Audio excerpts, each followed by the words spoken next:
বয়স যত বাড়ে তত কিন্তু ক্যান্সারের ঝুঁকি বাড়ে। অনেক ক্যান্সার আছে যেটা বয়সের সাথে রিলেটেড এবং দেখা যাচ্ছে বয়স যত বাড়ছে সেই ক্যান্সারগুলো বেড়ে যাচ্ছে। একটা উদাহরণ দেয়া যাক, প্রোস্টেট ক্যান্সার যত বয়স বাড়ে তত কিন্তু এই ক্যান্সার হওয়ার চান্সটা বেড়ে যায়।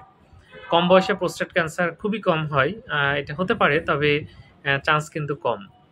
তো যাই হোক, বয়স বাড়লে আমাদের শরীরে রোগ প্রতিরোধ ক্ষমতা কমে যায়। তো এই সময় কিছু প্রতিরোধমূলক ব্যবস্থা গ্রহণ করা উচিত। যেমন পুষ্টিকর খাবার খাওয়া উচিত। ফলমূল, শাকসবজি এগুলো বেশি খেলে কিন্তু আপনার ক্যান্সার প্রতিরোধ হয়। এছাড়া হাঁটাচলা নিয়মিত করতে হবে। আপনি যদি নিয়মিত হাঁটাচলা করেন, তাহলে কিন্তু ক্যান্সার হওয়ার চান্স আপনার অনেকটা কমে যাবে। শারীরিক পরিশ্রম করার অভ্যাস করবেন এবং রেড মিট বা লাল মাংস এগুলো কম খাবেন। কারো যদি ধূমপান, তামাক, জর্দা, গুল এসব খাওয়ার অভ্যাস থাকে, এটা ত্যাগ করতে হবে। কারণ জর্দা, গুল, তামাক এসব কিন্তু ক্যান্সার বাড়িয়ে দেয়।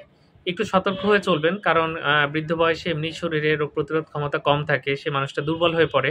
তার উপর ক্যান্সার হলে তিনি খুব ভীষণ বিপদে পড়েন।